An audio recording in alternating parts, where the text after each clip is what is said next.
नमस्कार। आज के इस खास विश्लेषण में आपका स्वागत है। आज हम एक ऐसे विषय पर बात करने जा रहे हैं जो हम सबसे सीधे तौर पर जुड़ा है, भारत की 78 साल की हेल्थ जर्नी। 1947 से लेकर आज तक हमने एक लंबा सफर तय किया है। ये सिर्फ अस्पतालों या दवाइयों की बात नहीं है, बल्कि ये कहानी है हमारे शुरुआती सपनों और आज की असली ग्राउंड रियलिटी की। तो चलिए, बिना किसी देरी के इस ऐतिहासिक सफर पर चलते हैं और तथ्यों को बिल्कुल साफ तरीके से समझते हैं। तो आज की चर्चा में हम क्या क्या कवर करेंगे? सबसे पहले आज़ादी के वक्त की वो मुश्किल शुरुआत, फिर महामारियों पर हमारी बड़ी जीत के कुछ मील पत्थर। उसके बाद हम देखेंगे कि कैसे प्राइवेट सेक्टर ने इस पूरे सिस्टम पर अपना दबदबा बनाया, एम्स और नई सरकारी योजनाओं का क्या रोल रहा, और आखिर में सबसे बड़ा सवाल, क्या हमारा भारत सच में सेहतमंद है? आइए सबसे पहले बात करते हैं हमारी पहली कड़ी की, आज़ादी और स्वास्थ्य की एक नई शुरुआत। जब 1947 में भारत आज़ाद हुआ तो हमें जो हेल्थ केयर सिस्टम विरासत में मिला था ना, वो सच में बहुत ही कमज़ोर और बिखरा हुआ था। उस समय की चुनौतियां बहुत बड़ी थीं। जरा इस नंबर पर गौर कीजिए, महज 32 साल। जी हाँ, 1947 में एक आम हिंदुस्तानी की औसत उम्र बस इतनी ही हुआ करती थी।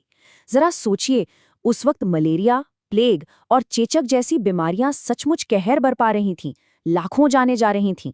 गांव देहात में तो डॉक्टर या अस्पताल का नामो निशान तक नहीं था। मतलब उस दौर में सिर्फ जिंदा बच जाना ही किसी बहुत बड़े संघर्ष से कम नहीं था।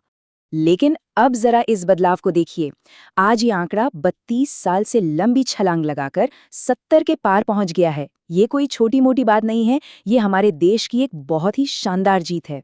दशकों की कड़ी मेहनत, अनगिनत मेडिकल रिसर्च और जबरदस्त टीकाकरण अभियानों का ही ये नतीजा है कि आज करोड़ों लोगों की जिंदगी बचाई जा सकी है। पर आपके मन में ये सवाल जरूर आ रहा होगा कि आज़ादी के वक्त हालात इतने खराब आखिर थे क्यों? इसका सीधा सा जवाब है ब्रिटिश राज के दौरान पब्लिक हेल्थ पर किया गया नाम मात्र का खर्च। उस समय की औपनिवेशिक सरकार का पूरा फोकस सिर्फ अपनी सेना को फिट रखने और महामारियों को रोकने तक ही सीमित था। इसीलिए एक नई आज़ाद सरकार के लिए सब कुछ बिल्कुल शून्य से शुरू करने जैसी स्थिति थी। इसी कमजोरी को दूर करने के लिए 1946 में भोर समिति ने एक बहुत ही शानदार सपना देखा था। सपना था एक ऐसे सिस्टम का जहां टैक्स के पैसों से हर नागरिक को मुफ्त इलाज मिल सके। लेकिन आज की सच्चाई इस सपने से कोसों दूर है।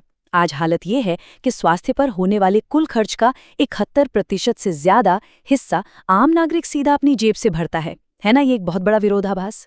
खैर, अब हम अपने दूसरे पड़ाव की तरफ बढ़ते हैं, सार्वजनिक स्वास्थ्य के प्रमुख मील पत्थर यानी महामारियों पर हमारी जीत। शुरुआती आर्थिक दिक्कतों के बावजूद आज़ादी के बाद के पहले कुछ दशकों में हमने कई बड़े और ऐतिहासिक सरकारी हेल्थ कैंपेन्स देखे। ये सफ़र हमारे देश के पक्के इरादे की एक बहुत ही बेहतरीन कहानी है। 1951 में हमने राष्ट्रीय मलेरिया नियंत्रण कार्यक्रम शुरू किया। आपको जानकर हैरानी होगी कि 1962 में भारत पूरी दुनिया का पहला ऐसा देश बन गया जिसने नेशनल लेवल पर परिवार नियोजन यानी फैमिली प्लानिंग प्रोग्राम लॉन्च किया। फिर 1978 में हमने चेचक जैसी खतरनाक बीमारी को हमेशा के लिए जड़ से उखाड़ फेंका और फाइनली 2014 में देश को आधिकारिक तौर पर पोलियो मुक्त घोषित कर दिया गया। ये सब दुनिया भर के लिए एक बहुत बड़ी मिसाल थी। और इन सब कोशिशों का सीधा और बहुत ही भावुक असर पड़ा हमारे बच्चों पर। शिशु मृत्यु दर यानी इन्फेंट मोर्टालिटी रेट में जबरदस्त सुधार हुआ। जहां 1947 में हर 1000 में से 150 बच्चे अपना पहला जन्मदिन तक नहीं देख पाते थे, आज वो आंकड़ा घटकर 25 से भी कम हो गया है। सच कहूं तो टीकाकरण और मातृ स्वास्थ्य से जुड़े इन प्रोग्राम्स ने जमीनी स्तर पर चमत्कार किया है। इसी कड़ी में शहर और गांव के बीच के फासले को मिटाने के लिए राष्ट्रीय ग्रामीण स्वास्थ्य मिशन यानी एनआरएचएम सच में एक बहुत बड़ा गेम चेंजर साबित हुआ। इसने गांव-गांव में आशा कार्यकर्ताओं की एक पूरी फौज खड़ी कर दी। ये वो लोग हैं जिन्होंने हेल्थ केयर को सीधे हर घर के दरवाजे तक पहुंचाया है। और हाँ, इसके साथ ही आयुर्वेद और योग जैसी हमारी पुरानी चिकित्सा प्रणालियों यानी आयुष को भी मेन स्ट्रीम के साथ जोड़कर एक बहुत ही संतुलित अप्रोच अपनाई गई। अब आते हैं आज के विश्लेषण के तीसरे और बहुत ही अहम हिस्से पे, निजी क्षेत्र का बढ़ता प्रभुत्व। हुआ ये कि जैसे जैसे हमारी आबादी बढ़ी, सरकारी सिस्टम पैसों की कमी से जूझने लगा और फिर 1990 के दशक में हुए उदारीकरण ने प्राइवेट सेक्टर के लिए एक नया ही दरवाजा खोल दिया। नतीजा क्या हुआ? आज हमारे सामने लगभग 10,40,000 प्राइवेट हेल्थ एंटरप्राइज काम कर रहे हैं।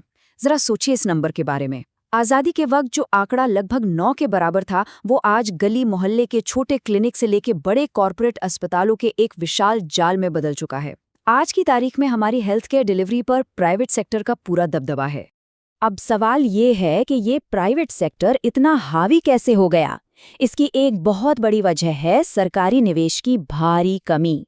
डेटा बताता है कि भारत का पब्लिक हेल्थ खर्च जीडीपी के सिर्फ 1.2% के ही आसपास अटका हुआ है। अगर हम इसे 5% के ग्लोबल एवरेज से मिलाएं तो हम बहुत पीछे हैं। और ये तो सीधा सा नियम है ना कि जब सरकार की तरफ से खर्च कम होता है तो उस खाली जगह को भरने के लिए प्राइवेट मार्केट तुरंत आगे आ जाता है। और इस कम सरकारी खर्च का सीधा सीधा बोझ किस पर पड़ता है? आम जनता पर। देश के कुल हेल्थ केयर खर्च का सिर्फ 19% हिस्सा ही सरकारी खजाने से आता है।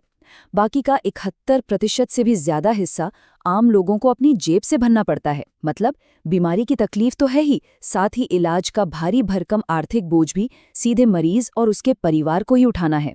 और ये कोई मामूली बात नहीं है दोस्तों। इस भारी भरकम आउट ऑफ पॉकेट खर्च का नतीजा ये होता है कि हर साल लगभग 3,90,00,000 भारतीय सिर्फ और सिर्फ अपने मेडिकल बिल चुकाने के चक्कर में गरीबी रेखा के नीचे खिसक जाते हैं। कॉर्पोरेट हेल्थ केयर भले ही दुनिया भर की आधुनिक सुविधाओं से लैस हो, लेकिन इसकी आसमान छूती कीमतें समाज के एक बहुत बड़े हिस्से को कर्ज के गहरे जाल में धकेल रही हैं। तो इस भारी आर्थिक बोझ और क्षेत्रीय असंतुलन को बैलेंस करने के लिए क्या किया जा रहा है? चलिए अपने चौथे सेक्शन में देखते हैं एम्स और नई राष्ट्रीय योजनाएं। हाल के सालों में सरकार ने इंफ्रास्ट्रक्चर और हेल्थ इंश्योरेंस को लेकर कई बड़े कदम उठाए हैं। हम सब जानते हैं कि दशकों तक दिल्ली का एम्स पूरे देश के लिए एक अकेला सबसे बड़ा मेडिकल इंस्टीट्यूट हुआ करता था। लेकिन 2006 के बाद से इसके विस्तार ने काफी रफ्तार पकड़ी है। कई नए एम्स खोले गए हैं और अब 2025 तक देश भर में कुल 24 एम्स स्थापित करने का एक बहुत ही महत्वाकांक्षी लक्ष्य रखा गया है। इसके पीछे की सोच यही है कि बेहतरीन मेडिकल सुविधाएं सिर्फ बड़े महानगरों तक ही सिमट कर न रह जाएं, बल्कि दूर दराज के आम लोगों तक भी पहुंचें। और इसके साथ ही आयुष्मान भारत जैसी बहुत ही बड़ी योजना भी आई है, जिसने कमजोर परिवारों को सीधे तौर पर एक फाइनेंशियल सिक्योरिटी देने की कोशिश की है। इसके तहत करोड़ों परिवारों को 5 लाख रुपए तक का मुफ्त इलाज मिलता है। साथ ही डिजिटल हेल्थ मिशन के जरिए मरीजों के सारे मेडिकल रिकॉर्ड्स को एक जगह व्यवस्थित किया जा रहा है। हेल्थ केयर को मॉडर्न बनाने की दिशा में ये वाकई एक बहुत जरूरी और बड़ा कदम है। तो अब इस पूरी जर्नी को समझने के बाद हम अपने अंतिम और सबसे महत्वपूर्ण पड़ाव पर आ गए हैं। क्या भारत सच में सेहतमंद है? हमने शानदार उपलब्धियां भी देखी और जमीनी कमियां भी। अगर हम बुनियादी ढांचे की बात करें तो वो आज भी हमारे लिए एक बहुत बड़ी रुकावट है। ये आंकड़ा अपने आप में काफी कुछ कह देता है। भारत में प्रति 1,000 लोगों पर केवल 0.7 अस्पताल के बिस्तर उपलब्ध हैं, जबकि पूरी दुनिया का औसत लगभग 4 बिस्तरों का है। ये गैप बहुत बड़ा है। खासकर बड़े शहरों से बाहर निकलकर देखें तो मरीजों को आज भी एक अदद बिस्तर पाने के लिए कितना कड़ा संघर्ष करना पड़ता है, ये किसी से छिपा नहीं है। और सिर्फ बुनियादी ढांचा ही नहीं, आज बीमारियों का स्वरूप भी बिल्कुल बदल गया है। आज भारत एक साथ 2 अलग-अलग मोर्चों पर लड़ रहा है। एक तरफ तो लाइफस्टाइल बीमारियां हैं, जैसे कि डायबिटीज और दिल के रोग, जो बहुत तेजी से बढ़ रहे हैं, और साथ ही प्रदूषण भी जानलेवा बन चुका है। और वहीं दूसरी तरफ हमारी पुरानी संक्रामक बीमारियां जैसे टीबी और मलेरिया अब भी पूरी तरह से खत्म नहीं हुई हैं।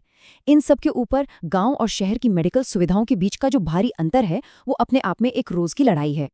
तो अंत में सवाल वहीं आकर टिक जाता है। हमने जीवन प्रत्याशा को दुगना किया, इसमें कोई शक नहीं। हमने पोलियो को हराया और दुनिया का सबसे बड़ा हेल्थ इंश्योरेंस प्रोग्राम भी चला रहे हैं।